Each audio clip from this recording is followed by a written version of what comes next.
నాలుక వశం. మరి ఇది కరెక్టేనా? జీవమరణాలు ఎవరి వశంలో ఉండాలి? అసలు దేవుని వశంలో ఉండాలి. మరి ఇదేంది? మరి అయ్యగారు తప్పు పెట్టాడేమో, కరెక్ట్ కాదనుకుంటుంది సార్, అవునా?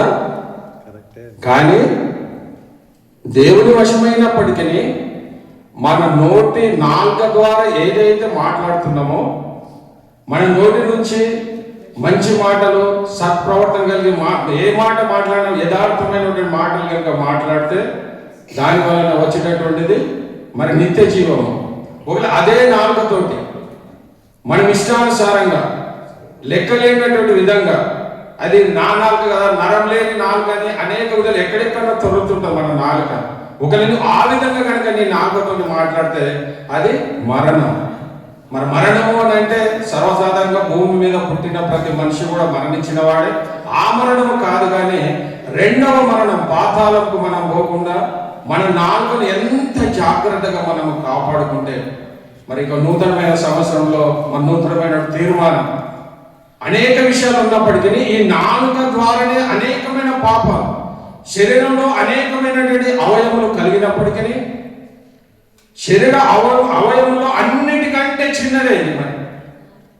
మరి బాహ్యంగా చూస్తే మనకు చేతిలో కాలు ఎంత పెద్దగా ఉన్నప్పటికీ, కానీ ఈ నాలుక మాత్రం మన అదుపులో ఉండలేకపోతుంది.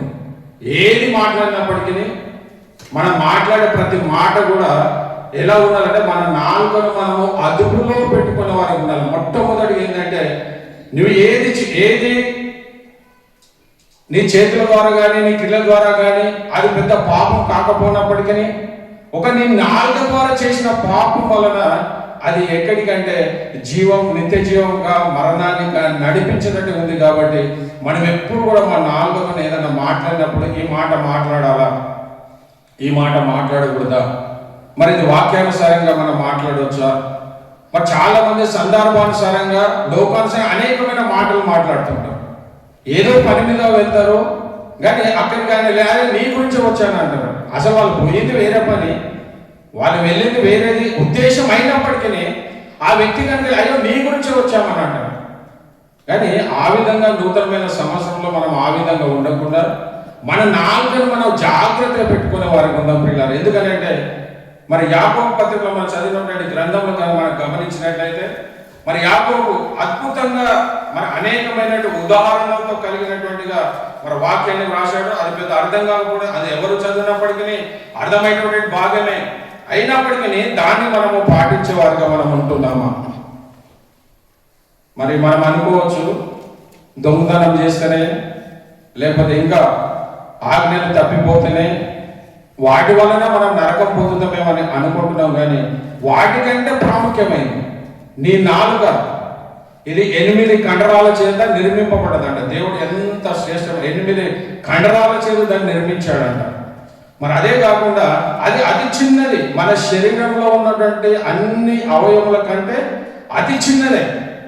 మరి మన అంతర్గతంగా అయితే అనేకమైన అవయవాలు మరి దేవుడు పెట్టినప్పటికీ ప్రతి దాన్ని కూడా మరి మనం ఏంటంటే ట్రాన్స్ప్లాంటేషన్ ఉంది. కానీ ఈ నాలుకకు ట్రాన్స్ప్లాంటేషన్ ఇది శాశ్వతమేగా, దీనికి మార్చడము చేయడం అనేది ఏమీ లేదు. కాబట్టి అందుకే మన నాలుకని ఏది మాట్లాడినప్పటికీ మనము బహు జాగ్రత్తగా మాట్లాడే వారికి ఉండాలి పిల్లలు. ఎందుకంటే ఇన్ని రోజులు మనం 2020 సంవత్సరంలో మనం ఏ విధంగా మనం మాట్లాడాము అంటే, మీరు 2020లో మీ ఇష్టంగా మాట్లాడారంటే అది మీకు తెలియక, ఒకరి దేవుని దగ్గర అయితే మీకు ఎవరు చెప్పలేదా నాలుక గురించి అంటే, మా సంఘంలో ఎవరు చెప్పలేదంటే, మరి ఈరోజు కాపరి మీకు చెప్తున్నప్పుడు దేవుడు ఏమంటే, మీ కాపరి ద్వారా నేను మాట్లాడించాను కదా.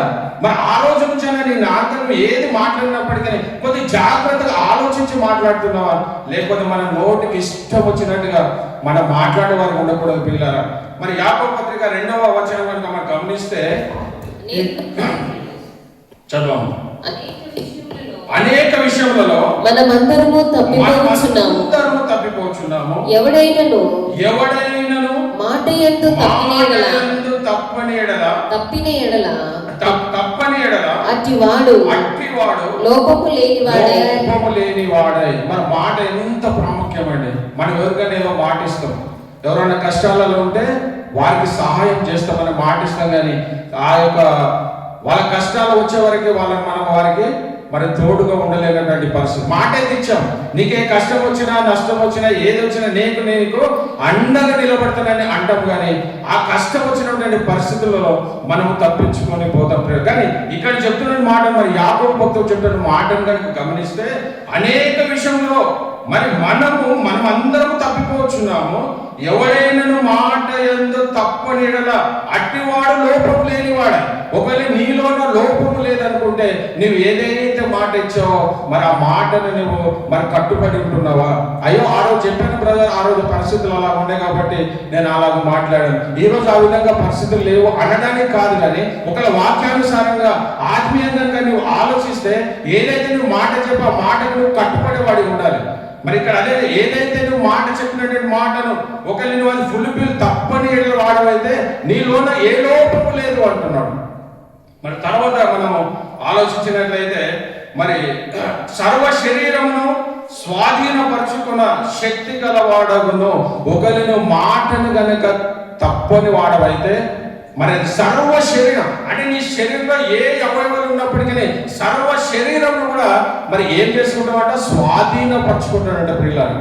అంటే మన నాలుక ద్వారా ఒకవేళ నువ్వు నాలుక ద్వారా మాటిచ్చావు, నువ్వు మాట్లాడావు, నీ కష్టాలు వస్తే నేను నీకు అండగా ఉంటా, నువ్వేం బాధపడకు, అనేక విషయాలు నువ్వు చెప్పావు. కానీ ఆ కష్టం వచ్చినప్పుడు మరి ఆ మాటను తప్పిపోయే స్థితిలో ఉంటున్నావేమో. ఒకవేళ ఆ మాటను కనుక నువ్వు తప్పిన వాళ్ళైతే నీలోన ఏ లోపం లేదు అంటాడు. ఒకవేళ దానిని కనుక నువ్వు నెరవేర్చిన వాడవైతే నీకు కలిగిన సమస్త శరీరం, ఏ శరీరం అయితే నువ్వు అదంతా ఏంటంటే మరి అక్కడ చెప్పినట్టు మాటను అదంతా ఏంటంటే శక్తిగా స్వాధీనపరచుకుంటావంట.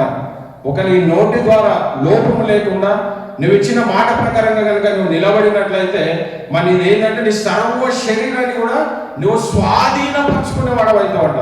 అంటే మనలో ఉన్నటువంటి సర్వ శరీరం కూడా అంటే ఈ నాలుక ద్వారానే సమస్తానికి మనిషి మంచివాడా చెడ్డవాడా, మరి మనిషి ఎలాంటివాడు అని చెప్పడానికి ఏంటంటే ఆ నోటి మాటని ప్రియులారా ప్రాముఖ్యం. నోటి మాటనే నువ్వెవరైనా పలకరించినప్పుడు ఏది చేసినప్పుడు మరి మాట్లాడే మాట ఆయన చాలా మంచివాడు, చాలా బాగా మాట్లాడతాడంట. ఎవరికైనా నువ్వు బాగున్నావంటే వాళ్ళ భక్తి లేనప్పుడు ఏమంటారు? చావలేదు, మేము బాగానే ఉన్నాం అంటాడు. అంటే అది అర్థమైంది అంటే ఆయన తన నాలుకను అది బాగున్నామంటే బాగున్నాం కదా అంటే బాగుంటుంది. కొందరు ఏమంటారు అంటే వాళ్ళకు విరక్తి చెందో ఏదో వాళ్ళ లోకానుసారంగా మాట్లాడమంటారంటే మేము చావలేదు, ఇంకా మేము బాగానే ఉన్నాం అంటే ఆ మాట ఎందుకు మాట్లాడాలి? అంటే మనం కూడా ప్రతి మాటను కూడా మరి బహు జాగ్రత్తగా మరి దీనికి 2 ఉదాహరణలు ఇచ్చాడు యాకోబు గారు మనకు అర్థం అవ్వడానికి. ఈ లోకంలో జరుగుతున్న విషయాలను దాన్ని తీసుకున్నాడు. అడిగితే అది ఏ విధంగా అయితే మరి లోబడుతుందో తన యజమానునికి మన ప్రభు అయినటువంటి యేసుక్రీస్తుకు మరి నువ్వు నేను లోబడే స్థితిలో మనం ఉంటున్నామా? మరి అది మనం చదివితే చాలా అంటే మనకు అర్థమయ్యే రీతిలో ఉంది. అది పెద్ద మర్మాలు కలిగినటువంటిగా ఏమి లేదు. కానీ మనం నిత్యం చూస్తున్నటువంటిదే, మన కళ్ళెదుట జరుగుతున్నటువంటి విషయాలనే మరి ఇక్కడ మరి భక్తుడు యాకోబైనటువంటి భక్తుడు రాసినట్టుగా మనం చూస్తున్న పిల్లల.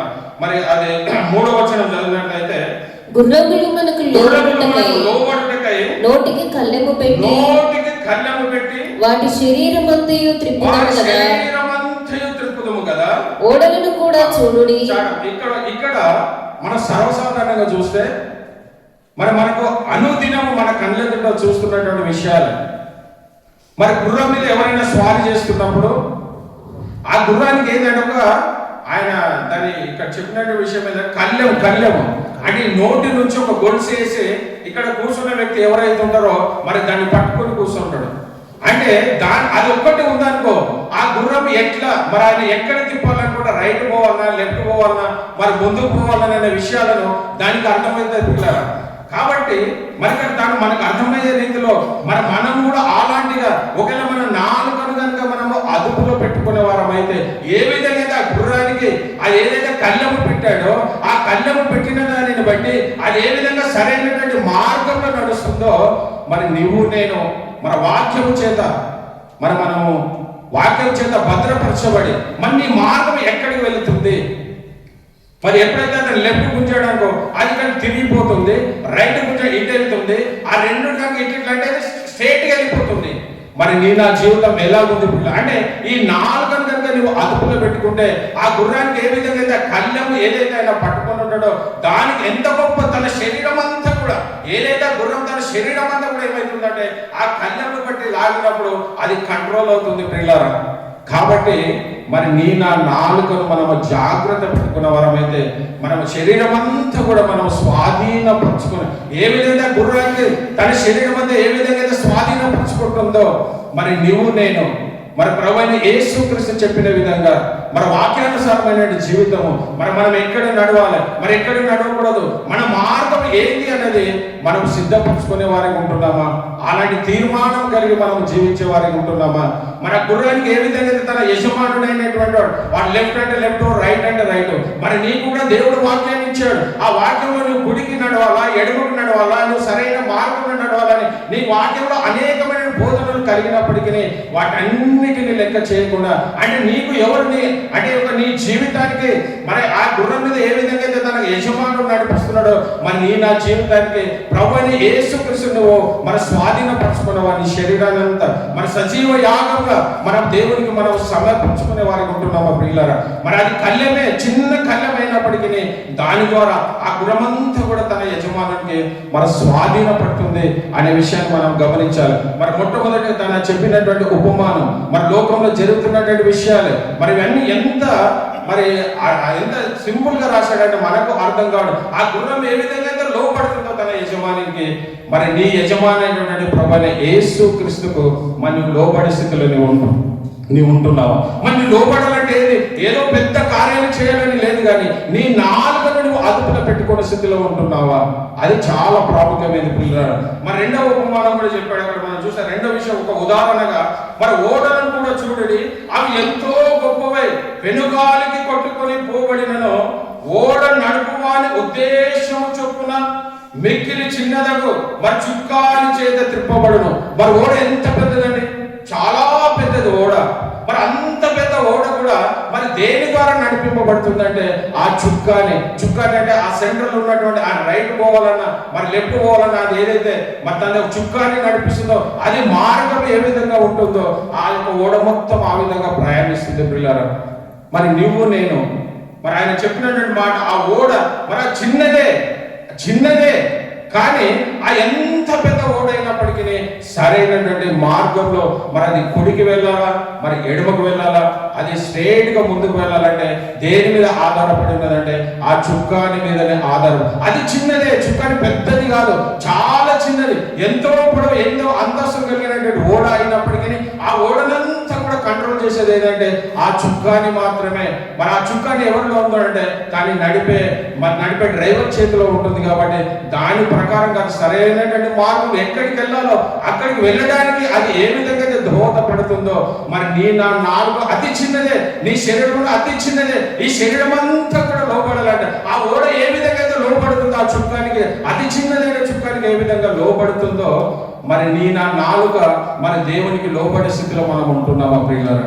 మరి యాకోబు భక్తుడు ఎంత అద్భుతంగా చిన్న విషయాలను తీసుకొని వాటి ద్వారా ఏ విధంగా మనకు అర్థమయ్యే రీతిలో ఏ విధంగా రాశాడో మరి నీవు ఈ యొక్క నాలుకను కనుక ఆ చుక్కాని స్వాధీనపరచుకుంటే ఏ విధంగా సరైన మార్గంలో పోతుందో ఈ రోజు నీ నాలుక మన శరీరంలో పెట్టినటువంటి నాలుకను నువ్వు స్వాధీనపరచుకుంటే నీ శరీరం అంతా కూడా పాపానికి అవకాశం లేకుండా నీ శరీరాన్ని అంతా కూడా నువ్వు కాపాడుకునే స్థితిలో ఉంటావు పిల్ల.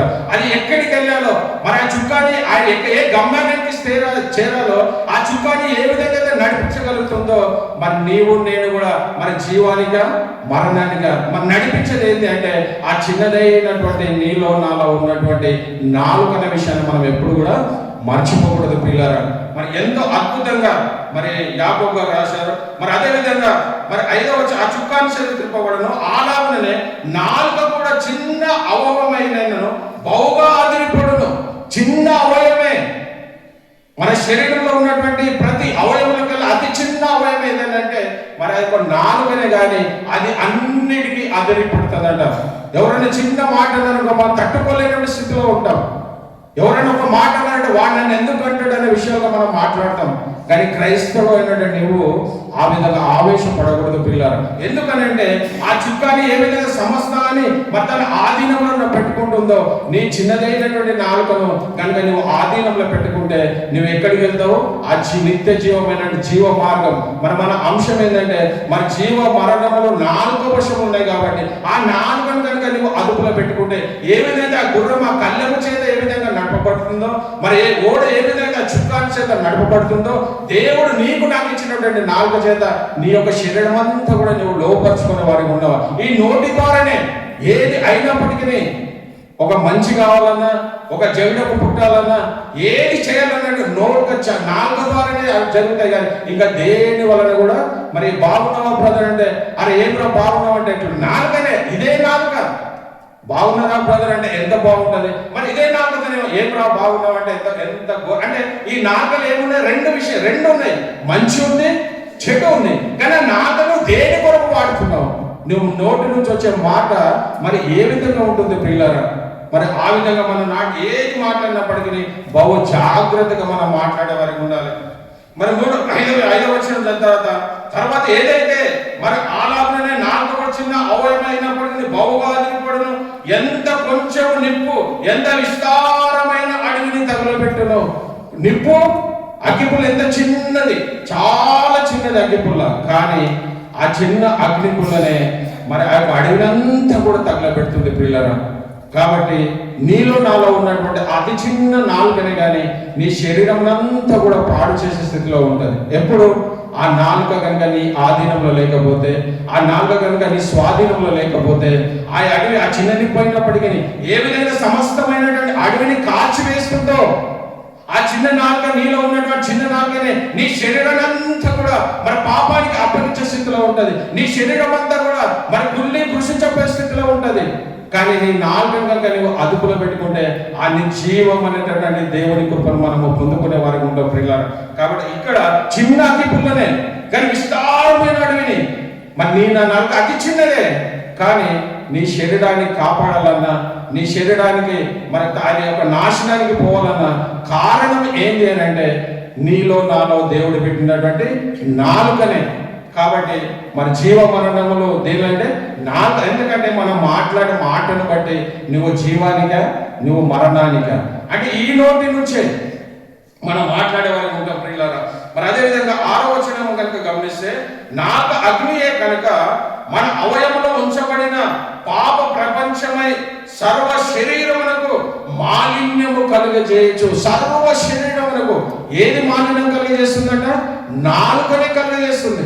మరి ఏ విషయం చూసినప్పటికీ నాలుక గురించే ఉంది. కానీ ఇంకా ఏ అవయవం అంటే ఇంకా అనేకమైన అవయవం నుంచి పరిశుద్ధ గ్రంథంలో ఉన్నప్పటికీ ఈ నాలుక గురించి మనం ప్రత్యేకంగా దాదాపు 12 వచనాలు రాశాడు ఈ నాలుక గురించి. మరి ఈ నాలుక వలన ఏమైతుందంట?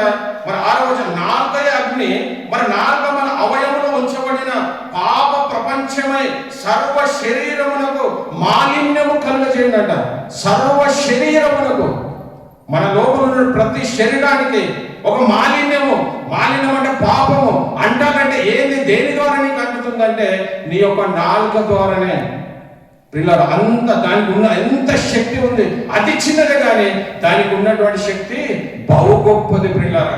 కాబట్టి మరి అదే కాకుండా మనం ఇంకా అవయవం నుంచి పాప ప్రపంచమే కాకుండా మరి ప్రకృతి చక్రం నుంచి ఈ ప్రకృతిని అంతా కూడా మన నాశనం చేయాలంటే కూడా మరి ఏంది? నాలుక. మన నోటి మాట ద్వారానే మరి ప్రపంచం అంతా నాశనం కావాలంటే కూడా మన నోటి వలన వచ్చే ప్రతి మాట వలన కూడా మరి ప్రపంచం అంతా మరి మంచి చెడు ఏది కావాలన్నప్పటికీ నీ నోటి ద్వారా పలుకుతున్నటువంటి మాటను బట్టి మరి అది మంచిగా చెడ అనేది నిర్ణయించబడుతుంది. కాబట్టి ఇక్కడ పాప ప్రపంచం అంతా కూడా మరి ఇక్కడ చెప్తున్న మాట ఏంటంటే మరి ప్రకృతి చక్రం కూడా చిచ్చు పెట్టుందంట. మరి సర్వసాధారణంగా కుటుంబాలలో మనం చూస్తాం అనేకమైన విషయాలలో ఈ యొక్క నాలుక వలనే అనేకమైన కుటుంబాలు పతనమైపోతున్నాయండి. అనేక మంది భార్య భర్తలు విడిపోతున్నారు. ఏమి లేదు, మాట వలనే వాళ్ళు మాట్లాడే మాట వీళ్ళకు నచ్చదు. కాబట్టి నువ్వు నాకు అవసరం లేదు. భార్య అంటే భార్యకు నచ్చకపోవచ్చు, భర్త అంటే భార్య అంటే వాళ్ళు అన్ని విధాలుగా మంచిగా ఉన్నప్పటికీ వీళ్ళ నోటి నుంచి మాట్లాడే ప్రతి మాటను బట్టి అనేకమైన కుటుంబాలు మరి కోట్ల చుట్టూ తిరుగుతున్నాయి. ఏమి లేదు, పెద్ద విషయం లేదు. మాట మాట మాట మాట నీ నాలుకతోనే, అదే నాలుకతో నువ్వు మంచి మాట్లాడితే అది ఎంత బాగుంటుంది. అదే నాలుకతో నీ ఇష్టానుసారంగా మాట్లాడితే ఆ కుటుంబాలు, అనేకమైన కుటుంబాలు పతనం అయిపోయి మరి అనేకమైన కుటుంబాలు కోట్ల చుట్టూ తిరుగుతున్నాయండి. ఏమి లేదు, అనేక కుటుంబాలలో ఆలోచించినప్పుడు ఈ పెద్ద విషయాలు ఏముండకపోయినప్పటికీ ఒక నోటి మాట ద్వారానే వాళ్ళ జీవితాలు పతనం అయిపోతున్నాయండి. మరి ఇక్కడ పాప ప్రపంచం అంతా కూడా మరి నాశనం అవుతుందని దేనికి? నాలుక ద్వారానే. కాబట్టి మనం ఆ విధంగా ఉండకుండా మరి ప్రకృతి చక్రము చిచ్చు పెట్టను, అది నరకము చేత చిచ్చు పెట్టబడును, మరి నరకము చేత చిచ్చు పెట్టబడును. మరి నీ నోటి ద్వారా మాట్లాడిన ప్రతి మాట కూడా దేవుడు లెక్కించబడతాం. నీ మాట్లాడిన ప్రతి మాటను కూడా ఆ తీర్పు రోజు ప్రధాన న్యాయాధిపతి నువ్వు నేను నిలబడినప్పుడు నీ నోటి ద్వారా ఎన్ని మాటలైతే మాట్లాడావో అవి మరి ఏ విధంగా దేవునికి మరి అసహ్యకరమైన ఉన్నాయా అవన్నిటిని నన్ను లెక్క పెడితే వాటిని బట్టి ఏమవుతుందంటే మరి ఇక్కడ నరకానికి చిచ్చు పెట్టును. మరి అంటే మనం అనుకోవచ్చు, ఎవరు లెక్క పెడతారా మాటలు, ఎవరు చూస్తున్నారా? కానీ నువ్వు మాట్లాడే ప్రతి మాట దేవుడు లెక్కలోనికి తీసుకుంటాడండి. అంటే ఈ రోజు నుంచి మనం ఏది మాట్లాడినప్పటికీ మరి ఇది మనం మాట్లాడాలా, ఇది మాట్లాడకూడదా, ఇది కరెక్టా, ఇది కాదా, ఆవేశపడకూడదు. మొన్న జరిగినటువంటి ఒక సంఘటన, కాంతారావు బ్రదర్ ఫోన్ చేశాడు, అయ్యగారు జానీస్ ఇట్లా అన్నాడు, కానీ ఇంకా నేను ఫోన్ మాట్లాడినా అనుకో ఇంకా ఎక్కువైతుందయ్యా, అందుకే నేనేం మాట్లాడలేదు, ఫోన్ పెట్టేసిన అంటే మరి అయ్యగారు ఒక మాట్లాడితే అది తెలుసు. ఈ నోటి మాట వల్ల ఏమవుతుందంటే అనేకమైనటువంటి పాపానికి దారి తీస్తాయి, అనేకమైన అవమానాలకు దారి తీస్తుంది. అనేక విషయాలు, ఏ విషయం తీసుకున్నప్పటికీ వీటన్నిటిని బట్టి నీకు నరకమా జీవం అనేది నీ నాలుక వశంలో ఉన్నదన్న విషయాన్ని మరి సొలొమోను ఎవరో కాదు ఇది రాసింది. సొలొమోను జ్ఞానివంతుడు, అతనైనటువంటి జ్ఞాని ఈ లోకంలో ఎవరు లేరు, అతని కన్నా ముందు కానీ అతని తర్వాత కానీ నీకు ఇచ్చిన జ్ఞానం ఎవరికి లేదని చెప్పినటువంటి అనేకమైన అనుభవాల చేత రాసినటువంటి మాట ప్రియులారా. ఏదో మామూలు వ్యక్తి కాదు ఆయన. మరి సొలొమోను జ్ఞానవంతుడైనటువంటి సొలొమోను రాసినటువంటి మాట మరి ఎంత అద్భుతమైన మాట.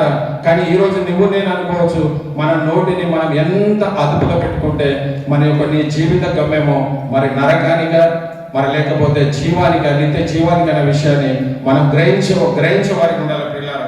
మరి అదే మాటను కనుక మనం 8వ వచనం కనుక గమనిస్తే, ఏ నరుడును మరి నాలుకలో ఇక్కడ ఇంకోటి చెప్పినట్లయితే మరి ఇక్కడ ఆ పై వచనం 7వ వచనం కనుక గమనిస్తే, మృగపక్షి సర్వ జలచరము ప్రతి జాతియు నరజాతి చేత సాగు కాజాలను సాగు ఆయను గాని ఏ నరుడును నాలుకను సాధు చేయనేరడు. మరి కొన్ని పక్షులను చూపించాడు, కొన్ని మృగాలను చూపించాడు, అవన్నీ కూడా మనుషులకు లోపడుతున్నాయంట. కానీ ఈ నాలుక మాత్రం మనుషునికి లోబడనేరలేదంట పిల్లలు. సమస్తం లోపడుతుంది. మనం అనేకమైన పక్షులను చూస్తున్నాం, వాటిని పెంచుకొని మీరు ఎట్లా చెప్తారు పక్షులు చేస్తున్నాం, అవి లోపడుతున్నాయి. మృగాలను చూస్తున్నాం, మృగాలను కూడా పెంచుకున్న చాలా మంది ఉన్నారు, అవి లోపడుతున్నాయి. కానీ ఈ నాలుక మాత్రం ఏమన్నా నరుడును నాలుకను సాధు చేయనేరడు. కానీ మనము వాక్యం తెలిసినటువంటి వారము, మరి దేవుని యందు భయభక్తులు కలిగినటువంటి వారము, మన నోటితోనే ఏది బట్టి అది మనం మాట్లాడే స్థితిలో ఉండకూడదు పిల్లరా.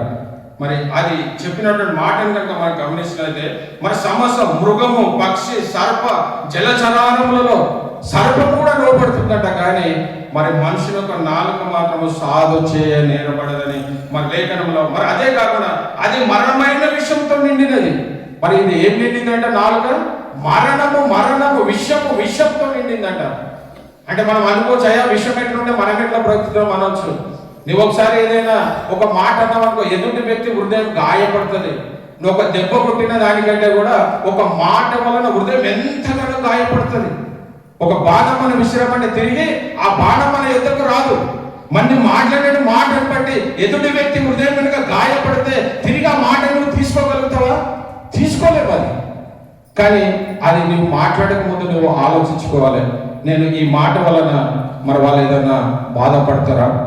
మాట్లాడతాం, కానీ తర్వాత నన్ను అట్లీస్ట్ మనల్ని మనం సరి చేసుకుని, అయ్యా నేను ఇది మాట్లాడడం తప్పే, నేను క్షమాపణ అడుగుతున్నానంటే అలాంటి హృదయం మనం కలిగి ఉంటామా? అంతవరకే నేనెందుకు క్షమాపణ అడగాలి, నాకేం అవసరం, ఆయన అడగవలసిన అవసరం నాకెందుకు? అవును ఆయన అన్నాడు, నేను అన్నా అంతే, ఆయన అనలేదా నన్ను? అలాంటి విషయాలు మనము ఆలోచిస్తాం కానీ అయ్యో ఇది వాక్యానుసారం కాదు కదా. మన యాకోబు పత్రికలో చెప్పాడు కదా, మనం ఆ విధంగా మన నోటితోనే మనం ఆ విధంగా ఉండకూడదని మనం ఎప్పుడు అనుకున్న స్థితిలో మనం ఉంటాం ప్రియులారా.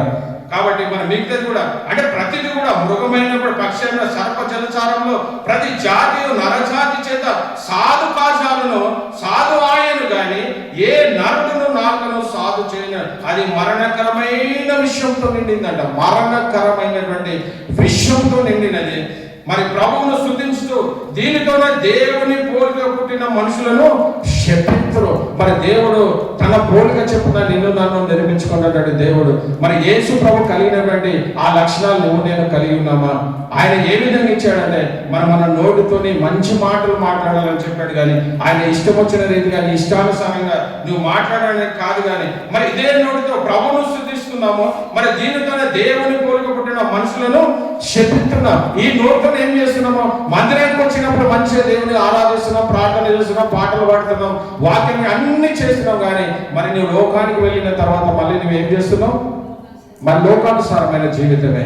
అంటే ఇదే నోటితోని ప్రభుని యేసుక్రీస్తు నీకు ఇచ్చినటువంటి ఇక్కడ చదువుతుంటే చాలా బాగా, మరి దీనితోనే తండ్రి అయిన ప్రభువును స్తుతించము, మరి దీనితోనే దేవుని పోలికకు పుట్టిన మనుషులను దేవుని పోలికకు పుట్టినంటే ఆయన దేవుని పోలిక పుట్టిన వ్యక్తిని నువ్వేం చేస్తున్నావు అంటే శపిస్తున్నావు. మన మందిరంలో ఉన్నప్పుడు ఏం చేస్తున్నావు? దేవుని స్తుతిస్తున్నావు, దేవునికి ప్రార్థన చేస్తున్నావు, బైబిల్ చదువుతున్నావు, అన్ని చేస్తున్నావు. కానీ ఇది మర్చిపోయినటువంటి నువ్వు బయట లోకం వెళ్ళిన తర్వాత మరి దేవుని పోలిక పుట్టినటువంటి మనిషిని నువ్వు శపించేవాడిగా నువ్వు ఉంటున్నావేమో. మరి మనల్ని మనం పరీక్షించుకుందాం. మరి ఆ విధంగా మనం ఉండకూడదు. ఈ రోజు నుంచి అయినా మనం ఎవరిని శపించే స్థితిలో మనం ఉండకూడదు. మన నోటి నుంచి ఆశీర్వాదకరమైన మాటలే రావాలి, కానీ మన శాపవశమైనటువంటి మాటలు మాట్లాడకూడదు. మన కుటుంబాలలో మన పిల్లల నిమిత్తం కూడా ఎప్పుడు కూడా మనం నువ్వు అది నువ్వు ఇది నీ అసలు పనికిరావనే విషయాలు ఎప్పుడు మాట్లాడకండి. అది మంచిది కాదు. ఈ నాలుక ద్వారానే జీవ మరణములు నాలుక వశం అన్నప్పుడు నువ్వు బహు జాగ్రత్తగా నీ నోటితో ఏది మాట్లాడినప్పటికీ నీ పిల్లల నిమిత్తమైన, నీ భర్త నిమిత్తమైన, నీ భార్య నిమిత్తమైన ఎప్పుడు నువ్వు శపించే స్థితిలో ఉండకూడదు. నువ్వు ఎప్పుడు నీ నోటితో ఆశీర్వాదకరమైన పలికేవాడి ఉండాలి. అది ఏదైనా జరగని జరగకపోని, కానీ నీ నోటి ద్వారా ఎప్పుడు కూడా నువ్వు ఆ తీర్పు చేసేటటువంటి మాట నువ్వు దేనికి పనికి రావంటావు. మన పిల్లలు నువ్వు దేనికి పనికి రావంటావు. కానీ ఆ విధంగా మనము అనే స్థితిలో మనం ఉండకూడదండి. ఎందుకంటే యోబు యథార్థ కలిగిన వాడే నీతిమంతుడు. తన పిల్లల నిమిత్తం ఆయన తన మనసులో అరే నా పిల్లలు ఏమైనా తప్పు చేశారేమో అనుకుని అనుదినము బలు అర్పించుకుంటూ వెళ్ళాడు. అంటే తన హృదయంలో ఏముంది? తప్పు చేశారేమో. కానీ తర్వాత చివరికి ఏమైందండి? తన పిల్లలందరూ కూడా మరణించినట్టుగా మనం చూస్తాం. అంటే తన లోపల ఒక ఫీలింగ్ ఉంది, నా బిడ్డలు తప్పు చేశారేమో అని. కానీ మనం ఎప్పుడు కూడా మన బిడ్డల పైన పాజిటివ్, నీ భార్య పైన నీ భర్త పైన ఎలాంటి చేసినప్పటికీ నువ్వెప్పుడు కూడా నువ్వు ఒక మంచి సాహృదయం కలిగిన వాడిగా మనము ఉండాలి. కానీ మనం నువ్వెవరిని గురించి కూడా మనం శపించేవారు. ఎందుకంటే ఇదే నోటితోనే దేవుణ్ణి స్తుతిస్తున్నాం, మరి ఇదే నోటితోనే ఈ మనుషులను నువ్వు శపిస్తున్నావు. అంటే మనం దేవుని మందిరానికి వచ్చి ఏమి లాభం? మన జీవితంలో అనేకమైన సమస్యలు గడిచిపోయినాయి. కానీ దేవుడు ఇంకొక సంవత్సరం నీకు నాకు ఎందుకు ఇచ్చాడంటే ఇంకా మనం సరిచేయబడడానికే, మరి ఈ నాలుకను మనం అదుపులో పెట్టుకోవడానికే. కాబట్టి చివరి మన సమయం అయింది కాబట్టి చివరిగా మనం ముగించుకుందాం. మరి దీనిలో మరి మరణకరమైన విషయంతో నిండినదే మరి నిర్కాలమైన దుష్టత్వమే. దీని తండ్రి అయిన ప్రభువును స్తుతించము, దీనితోనే దేవుని పోలిక పుట్టిన మనుషులను శపించము. ఒక నోట నుండి ఆశీర్వచనము మరి శాపవచనము బయలు వెళ్ళను. నా సహోదరులారా ఇలా ఉండకూడదు, మరి ఈ విధంగా ఉండకూడదని మరి భక్తుడైనటువంటి యాకోబు నిన్ను నన్ను హెచ్చరిస్తున్నాడు. ఈ రోజు ఇంతవరకు నువ్వు ఆ విధంగా జీవించావేమో, మందిరం ఉన్నప్పుడు దేవుని స్తుతించావు, బయటికి వెళ్ళినప్పుడు దేవుని శాపవచనాలు నువ్వు చెప్పావేమో, కానీ ఈ రోజు నుంచి అవి మనం చేయకూడదండి. ఎవరిని కూడా మనం శపించే స్థితిలో వాళ్ళు ఏదైనా కూడా మనకు అవసరం. కానీ నీ నోటి ద్వారా ఎప్పుడు కూడా ఒక వ్యక్తిని వాడు అలాగే వెళ్ళిపోతాడులే, వాడు నాకు మోసం చేశాడులే, ఆ మోసం చేసి దేవుడు చూస్తాడు. నీకు ఏ మోసం చేసినప్పుడు దేవుని అయితే కప్పి పెట్టలేవు కదా, ఆయన చూసుకుంటాడు. నీ బాధలు ఏమన్నా దేవునికి అప్పగించు అంతవరకే. కానీ నీ నోటి ద్వారా మాత్రం ఎవరిని కూడా నువ్వు శపించే స్థితిలో నువ్వు ఉండకూడదు. పిల్లారా, నా సహోదరులారా ఇలా ఉండకూడదు. నీటి బుగ్గలో ఒక జల నుండి తీయని నీరును చేదు నీరు ఊరునా? ఇది ఎంత శ్రేష్ట. ఒకే ఊట నుండి మన ఊట అంటే భూముల నుంచి వచ్చే ఊటలు మనం చూస్తాం కదా, పొలం బావులు తవ్వినప్పుడు ఆ ఊటల నుంచి ఒకే ఊటలో ఉన్నట్టు ఒక చేదు నీరు అదే మంచి నీరు వస్తుందా? రాదు. మరి నీ నా నోట్లకి ఎందుకు వస్తుంది? ఇదే నోటితోటి దేవుడా దేవుడా దేవుడా అంటున్నావు, మళ్ళీ బయటికి పోయి నీ ఇష్టానుసారంగా నీవు మాట్లాడుతూనే ఉన్నావు. మరి ఇక్కడ దేవుడు ఎంత అద్భుతంగా, మరి యాకోబు భక్తుడు ఒక్క ఊటల నుండే మరి ఆయన చెప్పినటువంటి ఎంతో అద్భుతమైన మాట ప్రియులారా, మరి మన నీటి బుగ్గలో ఒక జలం నుండి తీయని నీరును చేదు నీరును ఊరున నా సహోదరులారా, అంజూరపు చెట్టున ఒలివ పండ్లను మరి ద్రాక్ష తీగను అంజూరపు పండ్లైనను కాయన. మరి ఇక్కడ ఇంకొక ఉదాహరణ కూడా ఇచ్చాడు. ఆ నీటి బుగ్గలో ఏ విధంగా అయితే మరి చేదు నీరు మంచి నీరు రాదో, మరి అదే విధంగా మరి అంజూరపు చెట్టుకు, అదే విధంగా ద్రాక్ష చెట్టుకు మరి ద్రాక్ష పండ్లు మరి అంజూరపు ద్రాక్ష చెట్టుకు వస్తాయా? రావు. ఏ చెట్టుకు ఏ స్వభావం ఉందో మరి దేవుడు తన పోలిక చొప్పున చేసినటువంటి మనను ఆయన నోటి ద్వారా ఏ పాపం చేయనటువంటి ప్రభువైన యేసుక్రీస్తు కాబట్టి మరి నువ్వు నేను ఆయనను పోలి మనం నడుచుకునే వారి ఉండాలి. ఆయన ఎంత శ్రమ పెట్టినప్పటికీ ఎన్ని బాధలు అనుభవించాడు, కానీ తన నోటి నుంచి ఏ రోజు కూడా ఆయన మాట, శిలువలో పలికినటువంటి మాట, వీరు ఏమి చేయించున్నారు వీరు ఎరగరు కనుక వీరిని క్షమించమని అన్నాడు. కానీ ఆయన తన నోటి ద్వారా అయ్యో నాకు ఇంత వీళ్ళు కష్టపెట్టారు, ఇంత బాధ పెట్టారు, వారిని ఆయన ఒక మాటతో చేయొచ్చు, కానీ ఆయన ఉద్దేశం అది కాదు. నిన్ను నన్ను రక్షించడానికి ఆయన లోకానికి వచ్చాడు. కాబట్టి మరి మనం కూడా అలాంటి జీవితం కలిగి ఈ నాలుగును మన అదుపులో పెట్టుకొని మరి ఆ తగు జీవితము ఈ యొక్క 2026 సంవత్సరంలో ఇది పెద్దది కాదు, మనకు సాధ్యమే. గొప్ప నువ్వేమో డబ్బులు వెచ్చించమనడం లేదు, ఇంకా నీ కష్టార్థాలంతా దాన్ని పెట్టుమనడం లేదు. కేవలము నీకు అయ్యేటటువంటి ఇష్టమే, నీకు పాసిబుల్ అయితే సాధ్యమైతే, కానీ ఆ చిన్న సాధ్యమైన దాన్ని నేను అదుపులో పెట్టుకోలేక మరి ఇష్టానుసారంగా మనం మాట్లాడతాను. కాబట్టి నువ్వు మాట్లాడిన ప్రతి మాటను బట్టి మరి దేవుడు లెక్కలోకి తీసుకుంటాడన్న విషయాన్ని ఎప్పుడు కూడా మనం మర్చిపోకుండా మరి అలాంటి కృప మరి దేవుడి నూతనమైన సంవత్సరంలో మరి నూతనమైనటువంటి ఇంతకుముందు ఉన్నటువంటి నాలుగు కాదు, కానీ 2026లో ఏ నాలుగైతే దేవుడు మనకిచ్చాడు, ఈ నాలుగును మనం సాధు చేసుకుని ఏది మాట్లాడినప్పటికీ మరి దేవుడికి ఇష్టమైన రీతిగా ఆ నాలుగును మనం స్వాధీనపరుచుకునే కృపను మరి దేవుడు మనందరికీ అనుగ్రహించును గాక. ప్రార్థన. మహాపరిశుద్ధుడైనటువంటి మా ప్రియ పరలోకపు తండ్రి, దేవాని ఘనమైన నామమునకు వందనాలు, స్తుతులు, స్తోత్రం చెల్లిస్తున్నాం. ఇప్పుడు నాయన ప్రభా, నీ భక్తుడైనటువంటి యాకోబు రాసిన విధంగా నాయన ప్రభా, మరి మా నాలుగును మేము సాధన చేసుకునే వారికి మేము ఉంటున్నామేమో. మా జీవిత కాలం అంతా, గడిచిన సంవత్సరాల కాలం అంతా కూడా నాయన ప్రభా, మా నాలుగు మేము అదుపులో పెట్టుకోలేని స్థితిలో ఉన్నామేమో తండ్రి. మరి పరిశుద్ధ దినము పునరుత్థాన దినము నీ మందిరానికి వచ్చి నిన్ను స్తుతించి నిన్ను కనపరిచి నీకు ప్రార్థన చేసి నాయన ప్రభా తిరిగి లోకంలోకి వెళ్ళినప్పుడు నాయన ప్రభా అదే నోటితోనే నాయన మన లోకానుసారమైన మాటలు మాట్లాడే స్థితిలో మేము ఉంటున్నామేమో. ఇది మొదలుకొని ఈ 2026 సంవత్సరంలో ప్రభా మొదటి మాసంలో జనవరి మాసంలోనైనా మమ్మల్ని మేము పరిశోధించుకొని ప్రభా ఆ విధమైన మాటలు మా నోటికి రాకుండా నాయన ప్రభా మీరే అక్కడికి ఏ విధంగా అయితే మరి కళ్ళెము ముగించబడింది నాయన, మీరే మా నోటికి కళ్ళెంపుండి నాయన ఏ మాట మాట్లాడాలో ఏ మాట మాట్లాడకూడదు నాయన ప్రభా అలాంటి ఆలోచన కలిగి అలాంటి తీర్మానము చేసుకుని నాయన ప్రభా మరొకే ఊటలో నుండి మరి మంచి నీరు చేదు నీరు వచ్చునని మరి అనేక విషయాలు మీరు మాతో మాట్లాడారు తండ్రి. మరి ఆల్రెడీగా మా నోరు ఈ రోజు నుంచి ఆ విధంగా ఉండకుండా మా నోటి నుంచి మంచి నీరు వచ్చేటటువంటి కృపను మీరు అనుగ్రహించమని మరి సమస్త మహిమ ఘనత ప్రభావం మీకే చెల్లిస్తూ అతి త్వరలో రానైన ప్రభువైన యేసు క్రీస్తు పేరట బ్రతిమాలి వేడుకుంటున్నాము తండ్రి. ఆమేన్.